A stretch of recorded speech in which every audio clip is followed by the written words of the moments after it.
Les halogénoalcanes, souvent notés RX, sont des composés organiques dans lesquels un atome d'hydrogène a été substitué par un atome d'halogène, fluor, chlore, brome ou iode. Ainsi, au méthane, l'alcane simple CH4 correspond par exemple au diodométhane, où un atome d'hydrogène a été remplacé par un atome d'iode. Leur nomenclature dérive directement de celle de l'alcane et de la position de l'atome d'halogène dans la molécule. En chimie organique, les halogénoalcanes sont au cœur d'une réactivité très riche. Ils donnent notamment des réactions de substitution nucléophile. Nous parlerons d'un premier temps de la SN2 ou substitution nucléophile d'ordre 2. Dans le cas de la SN2, le composé nucléophile attaque le carbone delta+, lié à l'halogène. L'halogène s'en va sous la forme d'un ion halogénure, alors que la liaison carbone-nucléophile se forme simultanément. L'attaque du nucléophile sur le carbone fonctionnel se fait généralement du côté opposé de l'atome d'halogène, qui est relativement encombrant. Ainsi, l'encombrement réduit considérablement la facilité de la réaction. C'est pourquoi les halogénoalcanes tertiaires ne réagissent pas selon un mécanisme de SN2, les secondaires réagissent difficilement, les primaires correctement, et les nulaires comme les halogénures de méthyle réagissent beaucoup plus facilement. Étant donné la grande variété de composés nucléophiles qui existent en chimie organique, on peut comprendre l'importance de ce type de réaction. Dans le cas de la substitution nucléophile 1, l'atome d'halogène s'en va sous la forme d'un ion halogénure, ici Br-, laissant derrière lui un carbocation. Ce carbocation est ensuite attaqué par le nucléophile, ce qui forme le produit final. La géométrie du carbocation étant plane, le nucléophile peut attaquer d'un côté ou de l'autre, formant donc l'énantiomère S ou R. Ce qui n'était pas le cas en SN2, le nucléophile étant forcé d'attaquer le carbone fonctionnel du côté opposé de l'halogène, générant alors une inversion de Walden, donnant la stéréospécificité à la réaction. Plus un carbocation est substitué, plus il est stable. Ainsi, un carbocation fortement substitué arrive à obtenir des électrons de la part des chaînes carbonées qui lui sont liées. Les carbocations tertiaires étant donc assez stables, on peut comprendre que les halogénoalcanes tertiaires réagissent systématiquement selon un mécanisme de SN1. L'existence de plusieurs formes mésomères d'un carbocation confère également à celui-ci une importante stabilité. Parlons maintenant de la déshydrohalogénation. Il est possible d'éliminer une molécule d'hydracide HX à un monohalogénoalcane pour former un alcène à l'aide d'une base. On peut même enlever deux molécules d'hydracide à un dihalogénoalcane pour former un alcyne. Il faut néanmoins employer une base très forte. Encore une fois, il existe deux mécanismes. Un mécanisme en une étape, dit E2, où tous les mouvements de doublé sont simultanés, et un mécanisme en deux étapes avec un intermédiaire carbocation qui se stabilise par élimination d'un proton. Il faut noter qu'une monodéshydrohalogénation peut produire plusieurs alcènes différents. La nature de l'alcène obtenu dépend alors de sa stabilité, c'est la règle de Zaïtsev. Plus un alcène est substitué, plus il est stable. Par ailleurs, outre la substitution de l'alcène, il faut noter que la forme E a une énergie plus basse que la forme Z, elle est donc plus stable. Ainsi, au cours d'une déshydrohalogénation, la forme E sera toujours produite majoritairement devant la forme Z. Enfin, il faut noter qu'encore une fois, l'existence de plusieurs formes mésomères d'un alcène lui confère une plus grande stabilité. On peut fabriquer les dérivés halogénés par réaction d'un dihalogène sur un hydrocarbure. Il se forme alors des molécules d'hydracide. On peut par exemple faire réagir le dichlore ou le dibrome sur les alcanes pour former les dérivés halogénés. Ici un exemple, la réaction du méthane avec le dichlore pour former du chlorure de méthyle et de l'acide chlorhydrique. Néanmoins, la réaction ne s'arrête pas là, il peut se former ensuite du dichlorométhane, du trichlorométhane et enfin du tétrachlorure de carbone. La réaction suit un mécanisme de substitution radicalaire. Le dichlore est tout d'abord scindé par une énergie extérieure en deux radicaux chlore notés Cl'. Les radicaux X' sont très réactifs et peuvent attaquer aisément les hydrocarbures. Ici, le radical chlore attaque une molécule de méthane pour former un radical méthyle ainsi qu'une molécule d'HCl. Les radicaux méthyles peuvent ensuite attaquer le dichlore pour reformer un radical chlore ainsi que du chlorométhane. Les réactions se poursuivent alors jusqu'à la rencontre de deux radicaux. On peut également faire réagir les dihalogènes sur le benzène en un mécanisme de substitution électrophile aromatique. Ici, nous avons l'exemple de la réaction du dibrome sur le benzène qui forme une molécule de bromobenzène ainsi qu'une molécule d'acide bromhydrique. On note que la réaction est catalysée par le tribromure de fer ou d'aluminium qui sont des acides de Lewis. Le dihalogène attaque en un premier temps l'acide de Lewis pour former un électrophile puissant. Cet électrophile est ensuite attaqué par les liaisons pi délocalisées du cycle benzénique. Il se forme alors un intermédiaire qui se stabilise par élimination d'un proton, formant alors notre halogénobenzène. Il est également possible de procéder par addition. On peut former un halogénoalcane par réaction d'une molécule d'hydracide HX sur un alcène, ce qui forme un monohalogénoalcane. On peut par exemple faire réagir HBr sur un alcène pour former le bromoalcane correspondant. On notera que dans ce genre de réaction, l'halogène se place sur le carbone le plus substitué. On peut également additionner un dihalogène sur un alcène pour former le dihalogénoalcane. Il est évidemment envisageable d'additionner un dihalogène sur un alcyne pour former un tétrahalogénoalcane. Il existe également des réactions plus exotiques comme la réaction haloforme pour former les trihalogénures de méthyle à partir de cétones méthylés. On notera que les alcools secondaires oxydables en cétone méthylé peuvent également réagir. Ils sont en un premier temps oxydés par l'halogène en milieu basique pour former une cétone méthylée. Tout commence par l'arrachage d'un hydrogène du groupe méthyle par la base, stabilisé par l'équilibre de tautomérie entre la forme cétone et la forme énolate. L'énolate subit ensuite une attaque électrophile de la part de l'ion hypohalite. La cétone monosubstituée subit alors encore 2 fois le même mécanisme jusqu'à l'obtention d'une cétone méthylée complètement substituée. La troisième étape du mécanisme consiste au départ de l'ion CX3- par un mécanisme de substitution nucléophile acylique par l'ion hydroxyle, formant un carbanion trisubstitué stabilisé par effet inductif. Enfin, la dernière étape consiste en une réaction acide-base entre le carbanion trisubstitué et l'acide carboxylique formant l'alloforme et un ion carboxylate. Les méthodes les plus utilisées en laboratoire pour la préparation des halogénoalcanes sont bien sûr les méthodes qui partent des alcools. Il existe de nombreux composés halogénants capables de réagir avec les alcools. Les trihalogénures de phosphore sont notamment très intéressants pour la préparation des halogénoalcanes. Un doublé non liant de l'oxygène attaque le phosphore delta+, lié à l'halogène électronégatif. Il y a élimination de l'halogène sous la forme d'un ion halogénure et fixation du ROH sur le phosphore. L'ion halogénure nucléophile est ensuite capable d'attaquer le groupe alkyle avec élimination de l'excellent groupe partant phosphoré formant le monohalogénoalcane. Ce mécanisme peut se répéter 3 fois avec une seule molécule de PX3.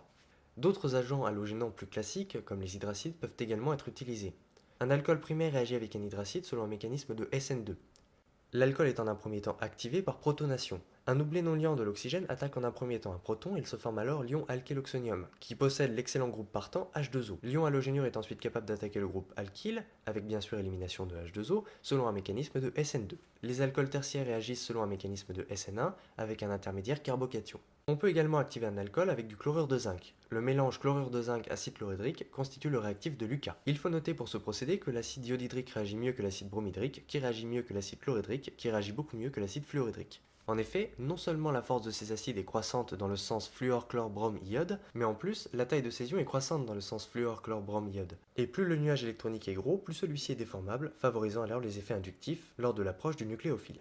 Plus important encore, la réactivité des alcools est croissante dans le sens nulaire, primaire, secondaire et tertiaire. Les alcools tertiaires réagissent particulièrement bien avec les hydracides. Encore une fois, les alcools présentant des effets mésomères sont un peu à part, et ils sont plus réactifs. Ainsi, pour les alcools tertiaires, on utilisera plutôt les hydracides, et pour les alcools primaires, on utilisera plutôt les trihalogénures de phosphore. Dans cette vidéo, nous explorerons la méthode alcool-hydracide et nous fabriquerons pour cela un halogénoalcane secondaire, l'isochloropropane. De l'isopropanol sera en un premier temps protoné en ion isopropyloxonium. Cet ion isopropyloxonium sera en un second temps capable de réagir avec l'ion chlorure nucléophile pour former le 2-chloropropane ainsi que de l'eau. L'isopropanol sera chauffé en milieu acide avec des ions chlorure pour former l'isochloropropane qui sera distillé. Il sera ensuite lavé avec de l'eau et nous extrairons la phase organique qui contient l'halogénoalcane par décantation. Notre alcool isopropylique n'est néanmoins pas pur, il y a 30% d'eau. Nous allons le sécher en utilisant du gros sel.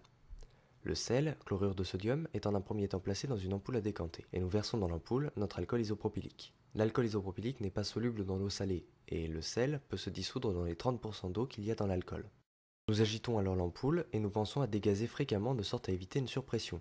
Au cours de cette étape, le chlorure de sodium se dissout dans l'eau et l'alcool isopropylique non miscible à l'eau salée finit par se séparer en une seconde couche organique que nous voyons ici flotter sur la phase aqueuse et salée. Nous drainons ensuite simplement la partie aqueuse qui renferme l'eau salée et nous conservons la phase organique qui contient notre isopropanol à peu près sec. Nous allons faire un premier essai avec de l'acide chlorhydrique commercial à 23%.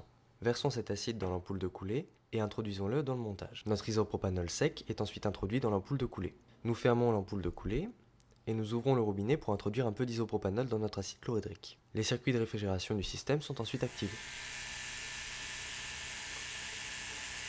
Nous allumons la plaque et nous commençons à chauffer le mélange réactionnel. Ce dispositif nous permettra d'introduire notre alcool ou notre hydracide dans le bicol où ils seront chauffés. Différentes vapeurs vont remonter, vapeur d'eau, vapeur d'alcool principalement, mais également la vapeur de notre halogénoalcane dans la colonne de Vigreux. La température mesurée par le thermomètre au sommet de la colonne de Vigreux devra être égale à la température d'ébullition du produit distillé. Le réfrigérant condensera les vapeurs et nous récupérons le produit dans un petit ballon. Les éventuelles vapeurs d'hydracide qui s'échappent du dispositif sont conduites dans un flacon laveur inversé et dans un petit haleine-meilleur d'eau froide où elles seront absorbées. Lorsque notre mélange réactionnel est chaud, nous introduisons au goutte à goutte notre isopropanol dans notre acide chlorhydrique bouillant. Ainsi, nous nous assurons que l'alcool est en très petite quantité devant l'acide et que l'équilibre thermodynamique est très déplacé dans le sens des produits. J'ai néanmoins été impatient et j'ai vidé la totalité de l'ampoule assez rapidement dans le mélange réactionnel. Nous observons ici dans la colonne de Vigreux que de l'eau, de l'alcool et d'autres produits se condensent. Au sommet de la colonne, nous avons pourtant bien la température d'ébullition de notre halogénoalcane, ce qui est bon signe. Nous observons que notre isochloropropane a déjà atteint le réfrigérant et se condense dans les premières spires. 20 minutes après, notre produit a progressé dans les spires du réfrigérant et un liquide limpide coule dans le petit ballon. Pour préserver l'isochloropropane très volatile d'une évaporation excessive, ce petit ballon pourrait être plongé dans un bain de glace, ou mieux, dans un mélange de glace et d'eau salée. Un des intérêts du dispositif est qu'en extrayant l'isochloropropane du mélange réactionnel au fur et à mesure qu'il se forme, nous évitons la réaction inverse d'hydrolyse de l'halogénoalcane. Le dispositif est donc certes complexe, mais néanmoins efficace pour obtenir ce chloroalcane secondaire à partir de produits disponibles au grand public et relativement peu coûteux.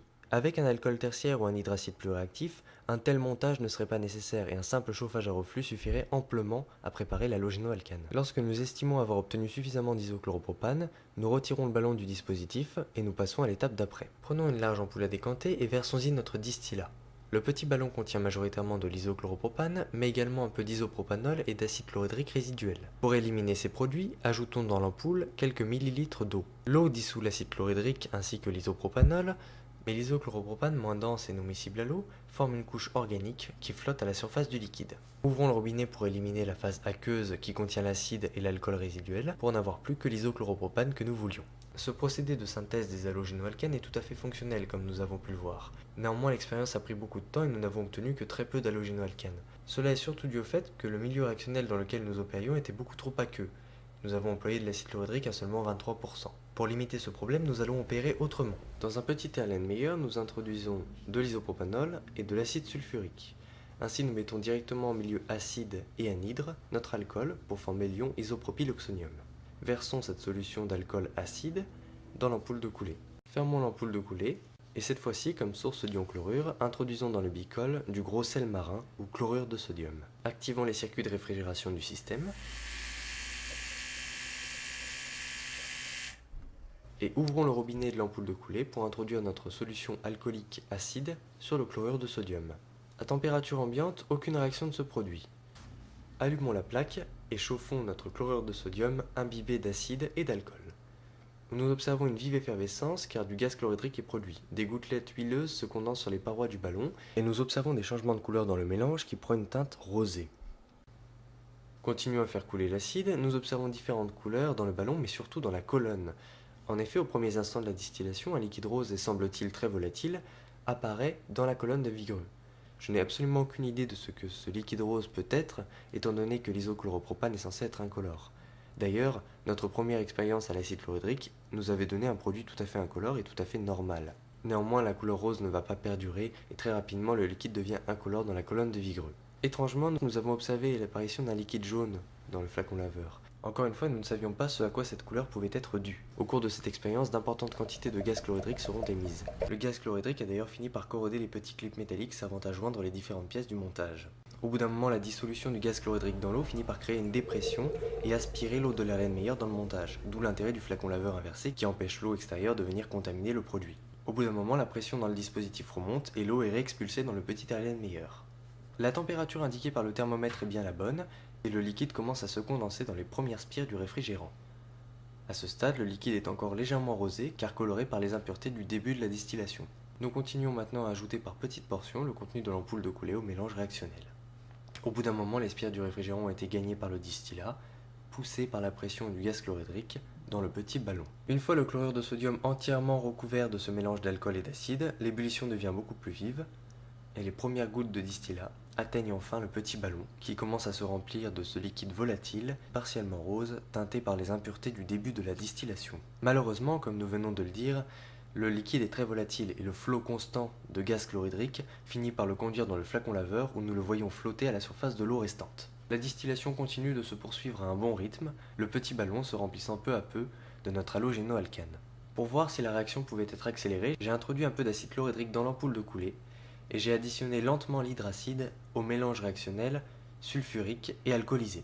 L'ébullition a alors semblé beaucoup plus vive, l'eau introduite ayant en effet favorisé les interactions entre les différentes espèces ioniques du mélange. J'ai donc continué à additionner l'acide chlorhydrique lentement au mélange réactionnel, tout en surveillant la température. J'ai laissé la distillation se poursuivre encore quelques temps avant de retirer le petit ballon du dispositif, estimant avoir récupéré suffisamment de distillat. Encore une fois, le contenu du petit ballon a été reporté dans une ampoule à décanter, et quelques millilitres d'eau ont été introduits dans l'ampoule à décanter afin de rincer l'halogénoalcane de l'acide et de l'alcool résiduel.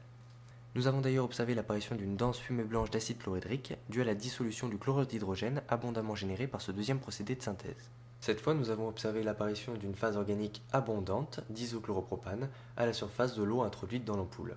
Il faut alors agiter l'ampoule à décanter pour dissoudre l'acide et l'alcool et la dégazer fréquemment, car le produit est très volatile et que nous voulons éviter une montée de pression qui ferait sauter le bouchon. Notons d'ailleurs que les vapeurs d'isochloropropane sont hautement inflammables, et que dans le cas d'une combustion complète de ces vapeurs d'isochloropropane, nous observons une belle flamme verte, tout à fait comparable à la flamme du chlorure d'éthyle. Il semblerait donc que cette flamme verte soit caractéristique des chloroalcanes. Drainons la phase aqueuse pour nous débarrasser de l'eau, de l'alcool et l'acide. Parallèlement, préparons une solution faiblement basique de bicarbonate de soude et introduisons cette solution basique dans notre halogénoalcane pour neutraliser les restes d'acidité.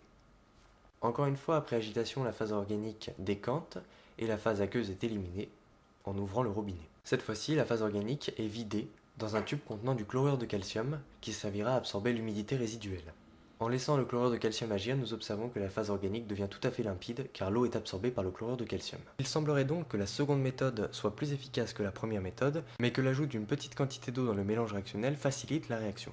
En réalité, cette méthode acide sulfurique sel de l'hydracide est très employée pour la synthèse des bromoalcanes, l'acide bromhydrique étant difficile à trouver bien qu'il constitue un réactif de choix pour la synthèse de ces produits. Les bromoalcanes sont d'ailleurs très utilisés pour les synthèses magnésiennes qui feront justement l'objet d'un prochain dossier.